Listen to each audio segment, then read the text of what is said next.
다 같이 사도신경으로 우리의 신앙을 고백하겠습니다.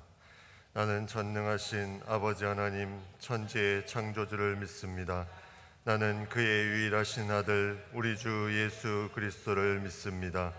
그는 성령으로 잉태되어 동정녀 마리아에게 나시고 본디오 빌라도에게 고난을 받아 십자가에 못 박혀 죽으시고 장사된 지 사흘 만에 죽은 자 가운데서 다시 살아나셨으며 하늘에 오르시어 전능하신 아버지 하나님 우편에 앉아 계시다가 거기로부터 살아있는 자와 죽은 자를 심판하러 오십니다. 나는 성령을 믿으며 거룩한 공교회와 성도의 교제와 죄를 용서받는 것과 몸의 부활과 영생을 믿습니다. 아멘. 찬송가 149장을 함께 찬송하겠습니다.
하나님 감사합니다. 세상의 많은 곳에 저희가 머물고 또 많은 곳에 저희가 향하고 또 많은 곳을 가야 될 곳이 있지만 그 중에서도 가장 먼저 주님의 전으로 저희의 발걸음을 인도하여 주시니 감사를 드립니다. 많은 것들을 듣고 많은 것들을 볼 수 있지만 그 무엇보다 하나님의 말씀을 먼저 듣고 볼 수 있도록 인도하여 주심에 감사를 드립니다. 많은 사람들을 만나고 많은 다른 사람들과 대화할 수 있지만 무엇보다 먼저 하루의 첫 시작에 하나님과 대화할 수 있는 놀라운 특권을 허락하여 주시니 감사를 드립니다. 하나님 아버지, 감사한 마음으로 주님 앞에 나와 예배하며 찬양하며 기도하며 말씀 가운데 나아가오니 이 시간을 주님 저희를 성장시켜 주시며 주님을 닮아가는 귀하고 복된 시간이 되게 하여 주시옵소서. 세상에 너무나 많은 정보들이 흘러가고 있습니다. 너무나 많은 변화들이 있습니다. 그러나 그것이 하나님 저희를 혼돈시키는 것이 아니라 그 가운데서도 더욱더 하나님의 말씀을 분별할 수 있게 도와주시고 하나님의 선하시고 기뻐하시고 하나님께서 원하시는 그 뜻을 잘 분별하여서 이 세상에 주님 주신 지혜로 잘 감당하며 주님 주신 능력으로 이 모든 것들 잘 분별할 수 있도록, 그래서 하나님의 기쁨이 되는 삶을 살아갈 수 있도록 인도하여 주시옵소서. 하나님, 죽을 수밖에 없는 저희를 위해서 그 십자가를 지시기 위해서 이 땅에 오신 주님을 묵상하며 기도로 나아갑니다. 주님을 더욱더 알고자, 주님을 더욱더 깨닫고자, 주님을 더욱더 닮고자 이 자리에 나왔습니다.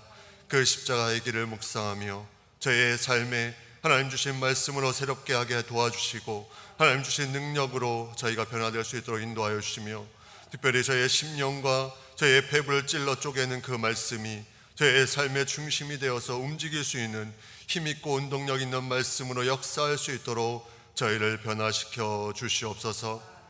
하나님, 때로는 저희가 정체될 때도 있습니다. 때로는 다 놓고 싶을 때도 있습니다. 거룩함으로 부르셨지만 거룩함으로 나아가기 싫을 때도 있습니다. 그러나 하나님, 주님의 말씀 가운데 주님의 빛 가운데 나오는 것이 그 모든 것을 이기는 유일한 길임을 알게 하시고, 저희는 느끼지 못할지라도 하나님은 저희를 붙드시고 하나님은 저희를 변화시키시고 그 모든 것을 새롭게 하시는 분임을 믿음으로 매일매일 주님께 가까이 나아가는 저희의 삶이 되게 하여 주시옵소서. 하나님 아버지, 이 땅 가운데 주님께서 그 오래전에 선교사님들 통해서 복음을 내려주셨습니다. 하나님, 지금까지 복음으로 많은 교회들이 세워졌습니다. 내 집은 만민의 기도하는 집이라 말씀하신 대로 이 새벽 시간에 많은 교회들이 주님 앞에 나와 기도합니다. 저희 문창교회 성도님들도 함께 나와서 주님 앞에 엎드려 기도합니다. 이 모든 기도를 주님께서 받으시고 이루시고 놀라운 것을 이루실 것을 기대하며 오늘 하루도 기도로 나아가오니 주님께서 저희의 심령 가운데 함께하여 주시며 믿음과 기대와 소망이 넘쳐날 수 있도록 주님 붙잡아 주시옵소서. 저희는 평안할지라도 주변은 시끄럽고 어려운 가운데 있는 사람들과 나라들이 있습니다. 하나님, 주변에 힘들고 아파서 주님 앞에 나오기도 힘들어하는 영혼들이 있습니까? 하나님, 그들을 찾아가 주셔서 위로하여 주시고 주님께서 긍휼히 여겨주셔서 그들의 삶에 그 아픔을 구석구석 만져주시고 새롭게 하여 주시옵소서. 공동체에 어려움을 당하고 있는, 또 가족 가운데 어려움이 있는 가족이 있습니까? 하나님께서 그 공동체 가운데 가족 가운데 함께하여 주셔서 주님의 놀라운 능력으로 새롭게 되는 은혜를 경험하게 하여 주시옵소서. 무엇보다 주님을 찾는 기회가 되게 하여 주시옵소서. 주님의 살아 역사하심을 고백하는 귀한 가정과 공동체가 되게 하여 주시옵소서. 하나님, 저 우크라이나 땅 전쟁 중에 있습니다. 하나님, 민족이 아파합니다. 하나님 아버지, 개인의 야욕으로 하나님 자신의 이기적인 마음으로 전쟁을 삼으려고 하는, 자신의 욕심을 채우려고 하는 그 악한 세력들을 멸하여 주시고 하나님, 그 땅에 다시 평화가 찾아오며 특별히 그 땅에 울부짖고 기도하는 우크라이나 교인들을 주님께서 붙잡아 주시고 그 땅이 변화되는 놀라운 역사의 기회가 되게 하시며 하나님 앞에 부르짖는 기회가 될 수 있도록 주님 인도하여 주시옵소서. 그 어려운 시기에 선교하며 기도하며 울부짖는 모든 영적 지도자들을 붙잡아 주시고 그 안에 분별력을 주셔서 그 백성들을 잘 인도할 수 있도록 주의 통로로 사용하여 주시옵소서. 하나님 아버지, 오늘도 말씀 가운데 기도 가운데 나아갑니다. 저희가 하나님 앞에 온전히 붙들림 받은 귀한 하루를 살아가기 위해서 이 자리에 나왔사오니 저희를 함께하여 주시고 저희가 온전히 주님 앞에 나아가는 그 귀한 기도 소리에, 그 기도의 중심에 하나님의 마음이 느껴지게 하시고, 느껴짐에 저희의 삶이 변화되며 그것이 적용되는 귀한 하루를 살아갈 수 있도록 인도하여 주시옵소서. 하나님 아버지, 이 시간 또한 예물 드린 손길이 있습니다. 이 예물 가운데 주님께서 함께하여 주시옵소서. 주님께서 놀라운 뜻으로, 놀라운 능력으로, 놀라운 응답으로 이 모든 예물을 받아 주시옵소서. 하나님, 귀한 마음으로 주님 앞에 나아가며 또 마음으로 물질로 주님 앞에 올려드렸사오니 이 기도 제목들 하나하나 주님께서 들으시고 응답하시고 새로운 것으로 채워 주시옵소서. 예수님의 이름으로 기도드립니다. 아멘.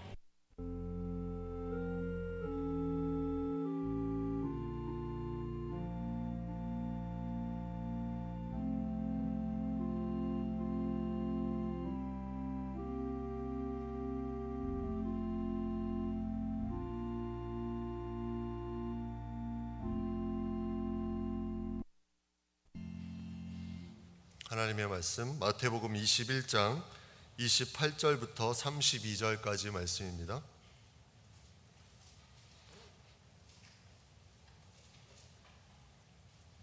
하나님의 말씀 마태복음 21장 28절부터 32절까지 말씀입니다.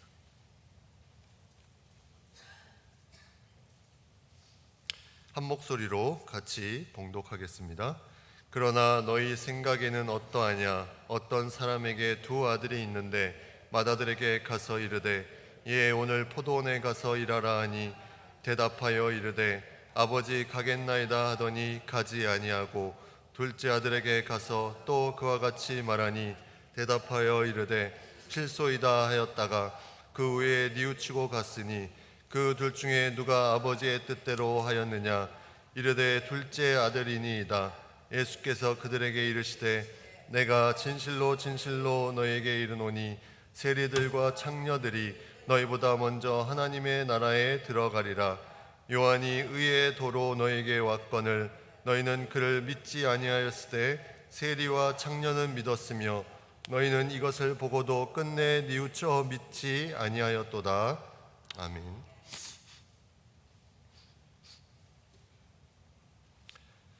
네, 예로부터 지금까지 상속, 세습이라는 것은 있었던 것 같습니다. 상속이라는 것은 그 물려줄 부모님이 돌아가셨을 때 그것을 자녀에게 이제 전해주는 것이 상속이라면, 세습은 부모님이 돌아가시기 전에 그것을 그 물질뿐만이 아니라 하는 직장이나 또 하는 뭐 여러 가지 것들을 물려주는 것, 그래서 아들이 그것을 대를 이어서 할 수 있도록 하는 것이 세습이라고 우리가 구분을 할 수 있습니다. 오늘 본문에는 포도원의 주인이 나옵니다. 포도원 주인. 이 포도원을 가졌다는 것은 무언가 좀 능력이 있고 많은 것들을 가지고 있다는 거죠. 근데 이 포도원 주인에게 두 아들이 있습니다. 두 아들에게 이 포도원을 어떻게 물려줄 것인가, 또 어떻게 이것을 잘 전달해 줄 것인가, 주인은 고민이 됩니다. 그래서 오늘 28절에 보면 맏아들에게 먼저 말합니다. 예, 오늘 포도원에 가서 일하라. 그냥 일하라고 한 것이 아니겠죠. 포도원을 가졌으면 돈이 많기 때문에 아들을 굳이 시킬 필요가 없습니다. 그럼에도 불구하고 일하라 한 것은 그 안에서 무언가 너희가 이 포도원에서 이루어지는 일을 경험하고 깨닫고 아버지의 마음을 좀 알아줬으면 하는 마음이 있는 것입니다. 포도원에 가서 일하라는 말에 여러 가지 아들들은 생각해 볼 수 있죠. 아, 저 포도원 언젠간 아버지가 나에게 물려줄 것이다. 나도 이제 포도원에서 좀 열심히 무언가를 해봐야 되겠다. 이런 아들이 있을 수 있는 반면에 아버지 돈도 많은데 왜 나를 이렇게 시키냐? 왜 나를 이렇게 힘들게 하냐? 이렇게 생각할 수도 있습니다.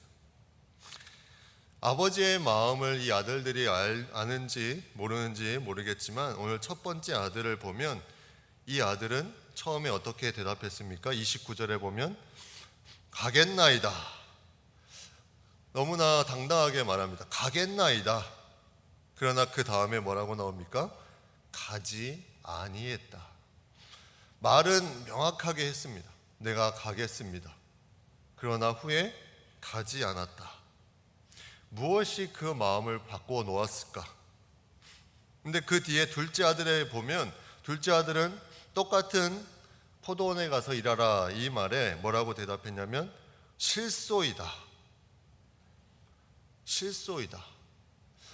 약간 한국 정서를 가지고 표현한 말 같은데 싫습니다. 이것을 조금 더 싫은 표현을 쓴 거죠. 실소이다. 그런데 그 후에 뉘우치고 갔다고 말합니다. 뉘우치고 그가 포도원에 가서 일했다는 거죠. 그러면 누가 과연 여기서 그 아버지가 기뻐하시는 아들이냐? 근데 이 본문의 내용은 다른 복음서에는 나오지 않아요. 이 마태복음에만 유일하게 나옵니다.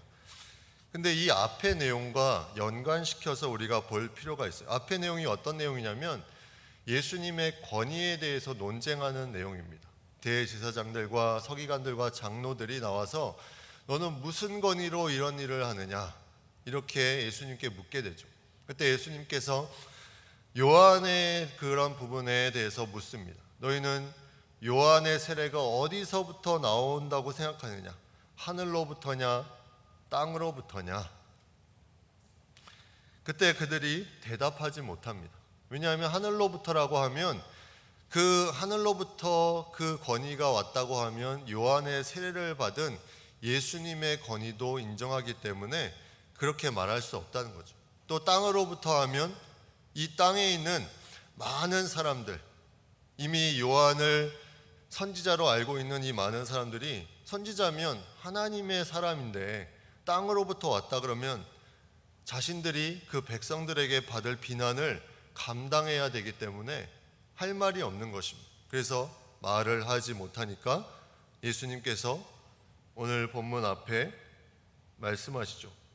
나도 무슨 권위로 이런 일을 하는지 너희에게 이르지 아니할 것이다.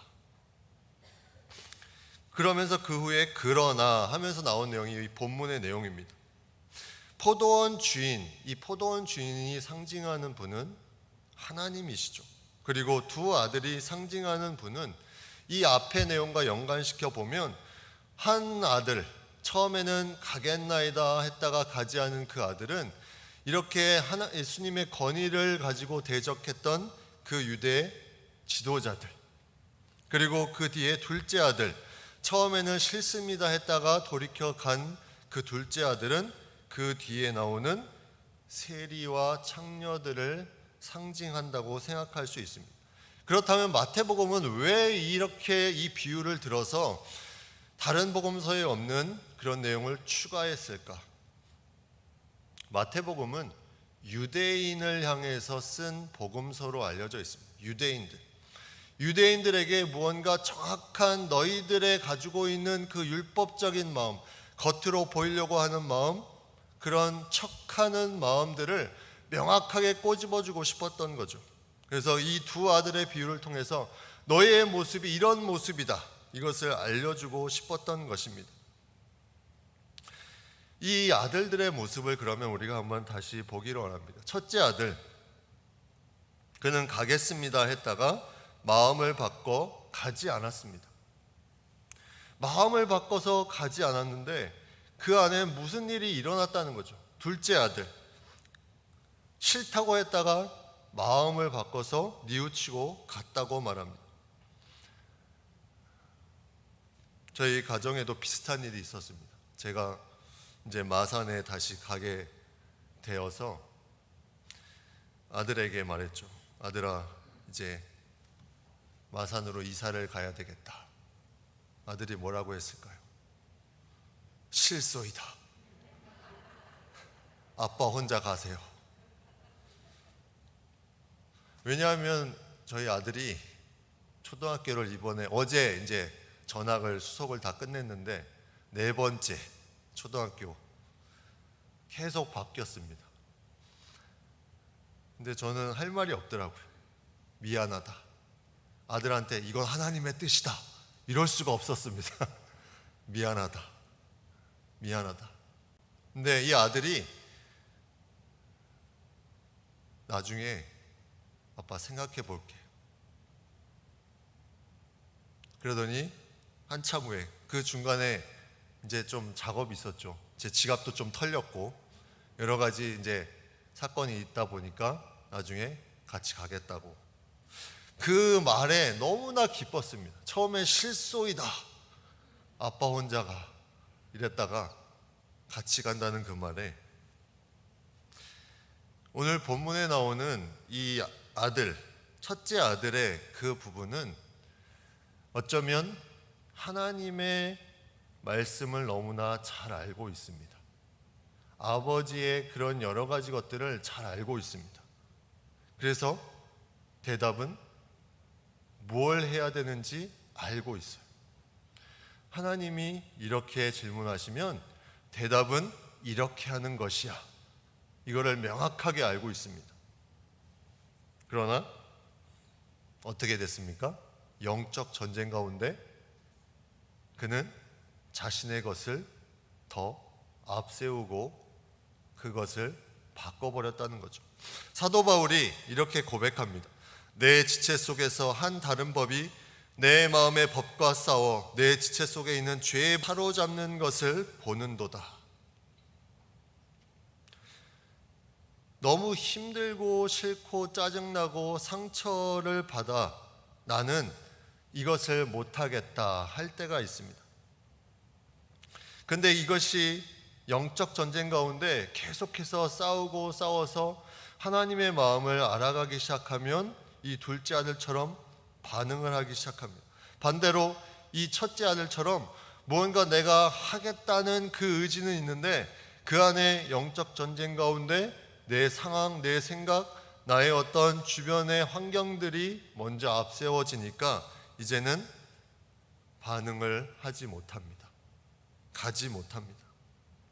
씨 뿌리는 자의 비유에서도 나오죠. 가시떨기에 떨어진 씨, 세상의 염려와 재물의 유혹으로 이것이 바르게 열매를 맺지 못합니다. 그러한 부분들이 많이 있다는 거죠. 우리가 젊었을 때 또 나이가 좀 있어서도 부흥회나 수련회 같은 데 보면 강사가 초청을 합니다. 무슨 초청을 하냐면 결단에 초청을 하죠. 예를 들어서 선교에 1년 이상 헌신할 사람 일어나십시오. 매일매일 큐티를 할 사람 일어나십시오. 많은 것들을 이렇게 던집니다. 결단할 수 있도록. 근데 그것에 사람들이 반응은 잘하죠. 반응은 잘하지만 지키는 사람은 별로 없습니다. 그래서 이것들을 뭐라고 말을 많이 하냐면 잊혀진 부르심이다. 잊혀진 부르심. 분명히 내가 그 부르심에 무언가 반응은 했지만 잊고 살았다는 거죠. 근데 자세하게 생각해 보면 그거는 잊혀진 부르심이 아니라 순종하지 못하는 부르심입니다. 내가 그것에 내 의지로 무언가를 하려고 했지만 그것을 순종하지 못하는 많은 상황들의 그 부르심이 이제는 더 이상 부르심이 되어버리지 못했다는 거죠. 이 첫째 아들이 이렇게 바뀐 데에는 현실적인 많은 이유들을 우리가 생각해 볼 수 있습니다. 첫 번째는 바쁜 일상이죠. 나는 너무 바쁘다. 그래서 처음에는 하겠습니다 했다가 하지 못합니다. 두 번째는 그 마음을 흔들게 하는 주변의 다른 재미있는 일들, 또 자신을 더 신나게 하는 일들, 또 주변 사람들의 말들, 이런 것들이 자신의 마음을 바꾸게 합니다. 그리고 세 번째는 타협하는 마음입니다. 계속해서 타협하게 되죠. 내가 그때는 사람들이 다 했기 때문에 그냥 나도 한다고 했을 뿐이야. 그거는 해도 안 해도 별 상관이 없다 하면서 자신의 마음과 타협합니다. 그리고 네 번째는 주변을 의식해서 그렇게 할 수 있다는 거죠. 좋은 이미지를 심기 위해서 내가 가겠습니다, 내가 하겠습니다 했다가 돌아서 보니까 나는 못할 것 같다, 아니다, 이렇게 말한 거죠. 아버지를 잘 알지만 아버지가 원하는 대로 하지 않았던 사람들, 바로 이 앞에 나오는 예수님의 권위를 가지고 넘어뜨리려고 했던 그 유대 종교 지도자들, 그들은 율법은 잘 알지만 율법을 제대로 지키지 못하는 사람들이었습니다. 어쩌면 그들은 사단에게 제대로 속고 있는 인생을 사는 사람들이죠. 자신은 무언가를 한다고 생각하지만 그들은 하나님의 뜻과는 정반대의 삶을 살고 있습니다. 저는 어릴 적에 이런 장난을 한 적이 있습니다. 여기 계신 분들도 그런 비슷한 장난을 한 분이 있는지 모르겠지만 그때는 순수했던 것 같아요. 저기 소가 넘어간다 이러면 어디 소가 어디 있어 막 이랬는데, 저만 그랬나 보네요. 네, 소가 넘어간다 하고 딱 보면 너 소 같다 막 그랬거든요. 그러면 이제 그게 소문이 막 납니다. 그러면 소가 넘어간다 하면 아이 또 장난치는구나. 근데 아직도 모르는 사람이 있을 수 있어요. 그럼 또 속습니다. 근데 어떻게 하면 속지 않을까요? 그 스토리를 아는 사람은 속지 않습니다. 사단에 속이는 스토리를 아는 사람은 잘 속지 않아요. 근데 이 스토리를 깨닫지 못하면 우리는 연약하기 때문에 매번 속고 매번 넘어갑니다. 종교 지도자들이 계속해서 이 속고 속이는 것에 넘어갔어요. 자신이 가지고 있는 그 율법적인 지식, 그것을 제대로 적용하지 못했다는 거죠. 창세기에 인간을 유혹하는 뱀이 나오죠. 이 뱀이 뭐라고 말하냐면 그 선악과 먹으면 너희가 정말 죽을까? 하나님이 그것을 먹으면 하나님같이 될까봐 너희에게 먹지 말라고 한 것 아닐까? 이렇게 말합니다.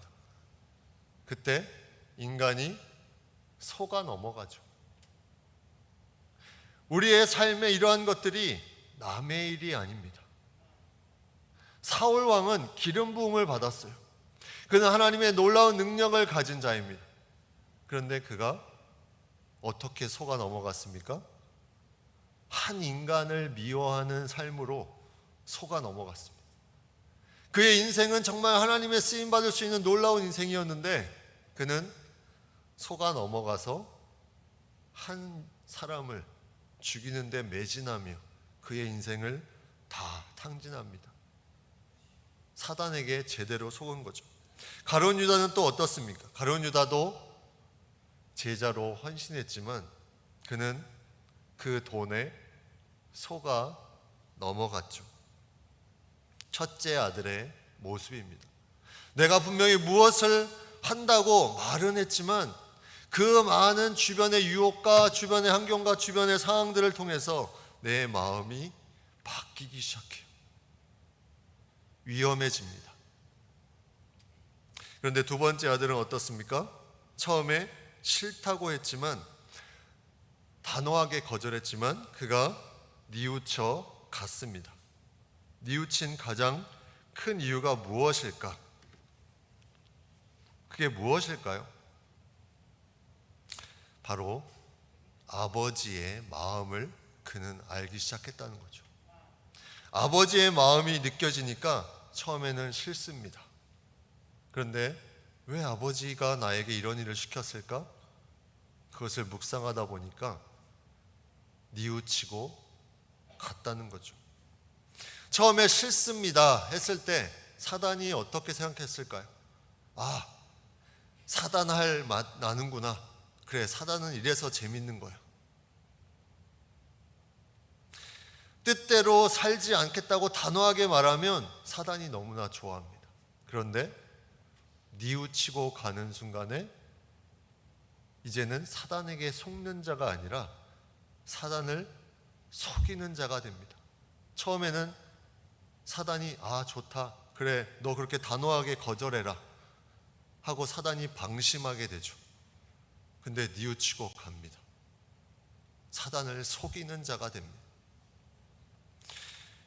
성경에 보면 모세가 그러한 인물이었음을 우리가 생각해 볼 수 있습니다. 모세는 그가 살인을 저지르고 미디안 광야로 도망을 치게 되죠. 그것에서 정착하고 40년이라는 시간을 보냅니다. 그때 하나님의 부르심이 딸기나무 불꽃 가운데 있었어요. 근데 이 모세는 뭐라고 말합니까?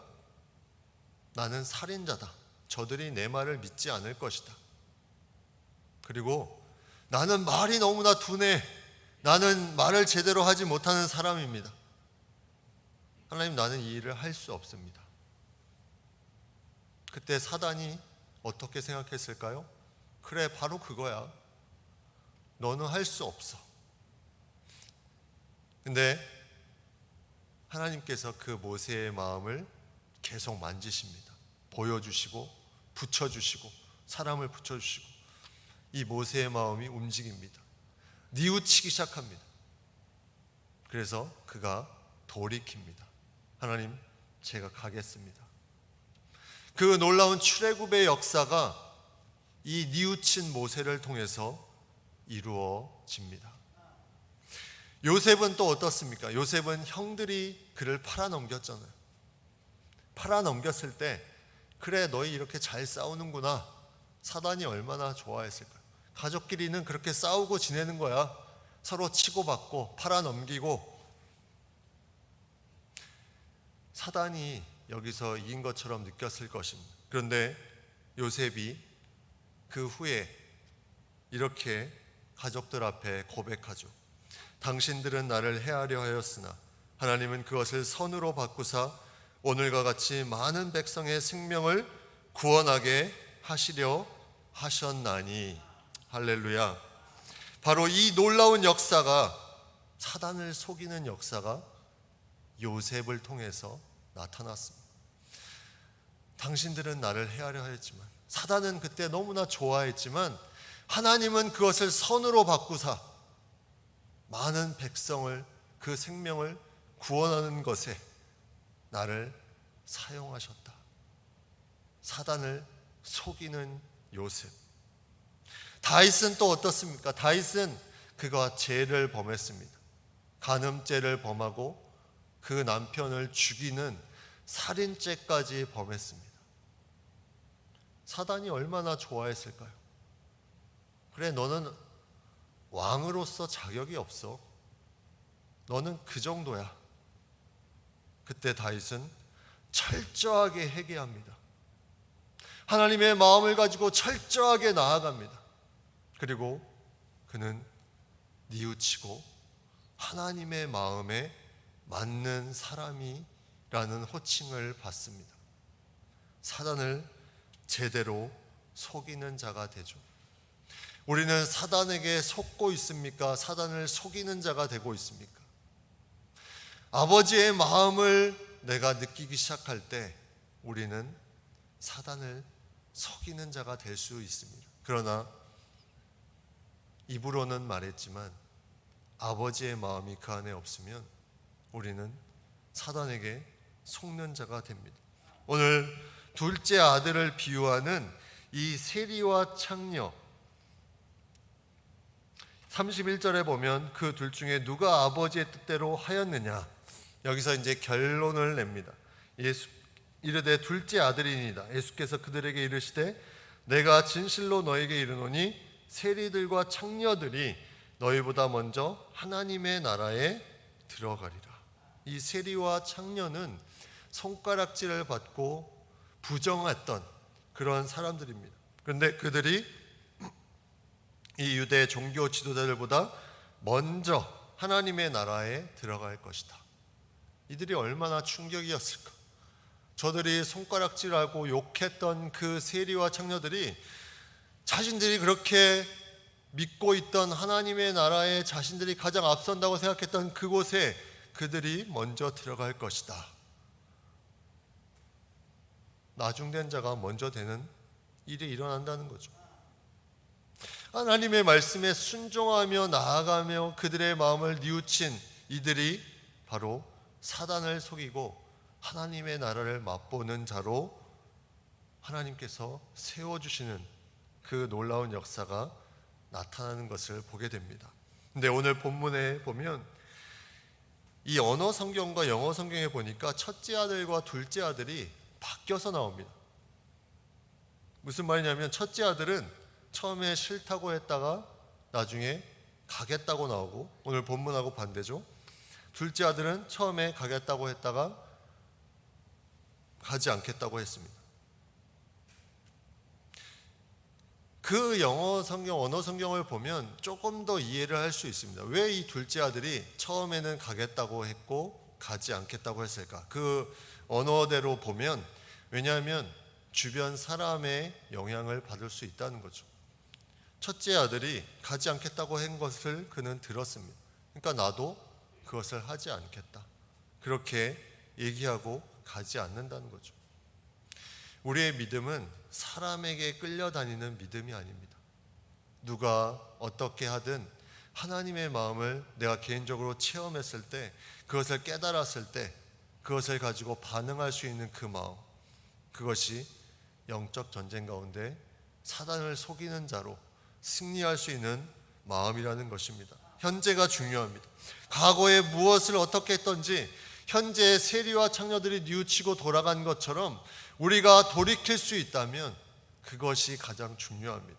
아무리 과거에 잘 나갔다, 아무리 내가 과거에 신앙적으로 무엇을 했다, 그것은 과거일 뿐입니다.